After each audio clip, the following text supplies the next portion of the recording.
Buddy, I'm Jacob Murphy. Alongside me, Huntsville Havoc head coach Stuart Stefan. And this is Under Review with Coach Stu. Stu, it's our first episode together. I appreciate you taking the time to do this. Yeah, not a problem. Excited for it. So, kind of the way the show is going to be set up, it's going to be in three segments. The first segment's going to be to get to know you better, so the fans at home who love you so much and you played here and you mean so much to this town and community can get to know you, the person, a little bit better. So, to start with that, you grew up in Ontario. Obviously, hockey is such an important part of the culture in Ontario. But what was some of your first, earliest, fondest moments with the game of hockey when you knew you were going to love this sport for life? Yeah, I mean, I started at a really young age. My dad kind of played professional hockey a little bit too, so he got me and my brother involved in hockey right away too. So I think I was probably skating by 3-4 years old, whatever it is, nice and young. But a lot of my memories are probably playing hockey outdoors a lot more times. So I remember one of our first houses we lived in. My dad made an outdoor rink in the back there, and me and some of my cousins would come over, and my brother was really young, so he was just starting too, but just skating on the the back door rink there. And then kind of when we moved to our next house, we had there's a big pond nearby, just down the road from this one neighborhood where I had a bunch of friends. So during the winters, I remember weekends we were always there, Christmas break. I always remember watching the World Juniors, which is a big thing, obviously more in Canada than it is in the States, but watching World Juniors and always going down to the rink and playing hockey outdoors with all your friends. That's awesome. Now, obviously, we don't get to do that here in the Huntsville area. I grew up in Florida, and what got me into hockey, I went to my first game with the Tampa Bay Lightning, and then my mom let me use her old rollerblades. So I learned rollerblading out in the driveway. So do you miss, though, being able to play outdoors or have that backyard rink? I don't know. I think I've got a little bit climatized down here. These last couple of weeks been really cold out, and I've been like, oh man, I just want to be inside, stay in the warmth. So I don't know if I'd like it, but yeah, I'm sure if I actually got outside and once you're outside, skating and playing hockey, you start sweating and it's warm anyways. So yeah, it'd be something I think cool to do is to there's all those outdoor games and everything like that now. I think that'd be a really neat experience. Yeah, it would be cool if maybe the SPHL one day got an outdoor game, but who knows? Next question here for you. Glenn DiTullio, obviously the GM, and you have a very close relationship with him, and he's made a big impact in your life. Talk a little bit about his mentorship and what he's meant to you, not just as a peer in the industry, but also as a friend. Yeah, I've known Glenn a long time. Obviously came in, I was a teammate with him my first year here. I think at one point, he was my centerman. I was a left winger on his line. So again, we got to know each other obviously then. And then when he moved into the coaching role, I ended up playing for him for 6 years. It was a great experience. And, coaching was something that I was always interested in. And, I kind of talked to him about it. And even my last 2 years, I was kind of a player coach, doing some, kind of video breakdown, kind of pre-scouts and different things, helping, him and Jesse out. And then obviously, I think when our assistant coach, Jesse, moved on to, Fayetteville that year, Glenn kind of reached out. He's like, hey, would you be interested in, getting into coaching? The assistant job's kind of available. And, I took a couple of days to think about it. And, obviously I was like, yeah, it's probably, a good time to retire there. And, I got into coaching, then obviously coached them for, 5 years, I think it was too. So, I learned a lot over those 5 years from him, obviously. And then, I think a lot of the things that we still do here today, is like all the stuff he started, he really got big in, bringing in a good culture here into the organization. And, I've tried to just kind of replicate that and kind of keep that going. Well, you've done a fantastic job with this team, and I know the players love to play for you. You've been a fantastic coach for this organization.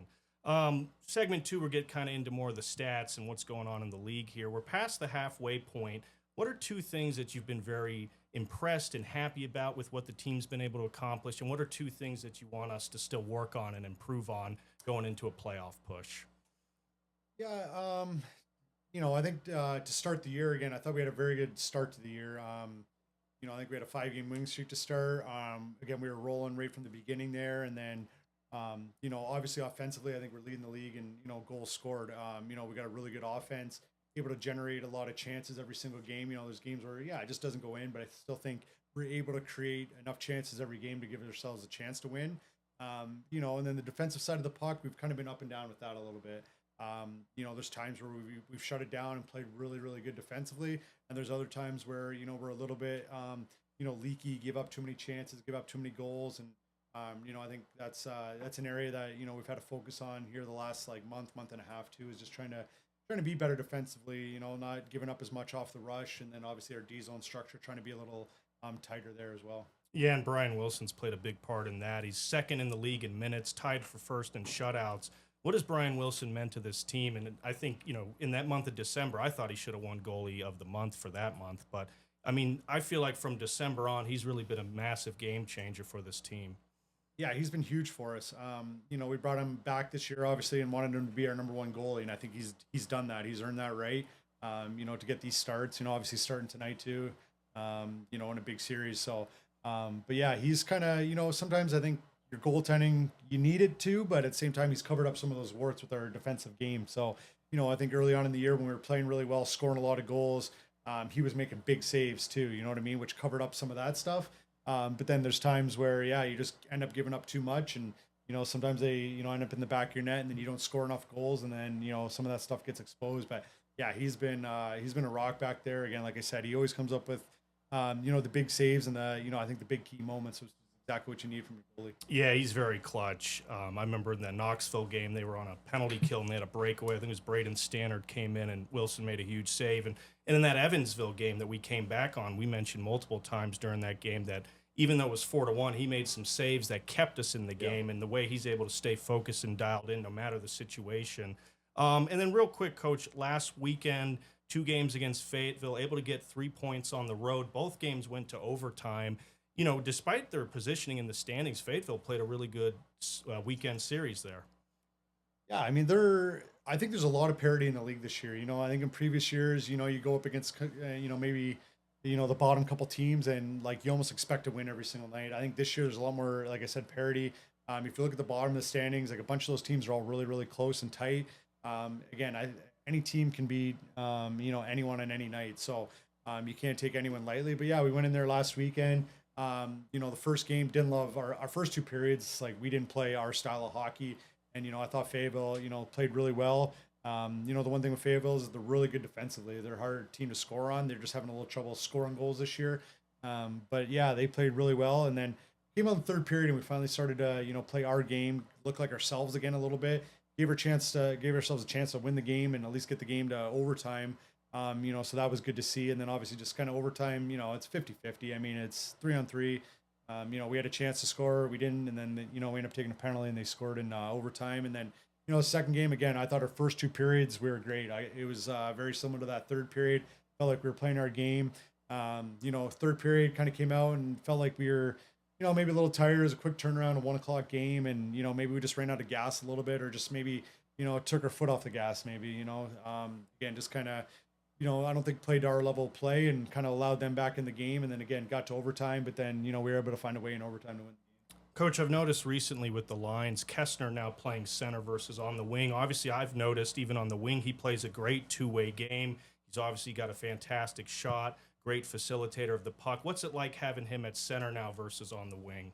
Yeah, it's just something we kind of just started to experiment with a little bit. I think he does a really good job of, he's able to carry the puck through the neutral zone. And, I think that was an area we were struggling a little bit there. So, a lot of times your centerman's going to be lower in your defensive zone there, and then he's going to get the puck. And, they got to be able to, carry a puck up through the ice and try to get the puck, into the offensive zone, either by carrying it or at least getting to the red line, dumping it in.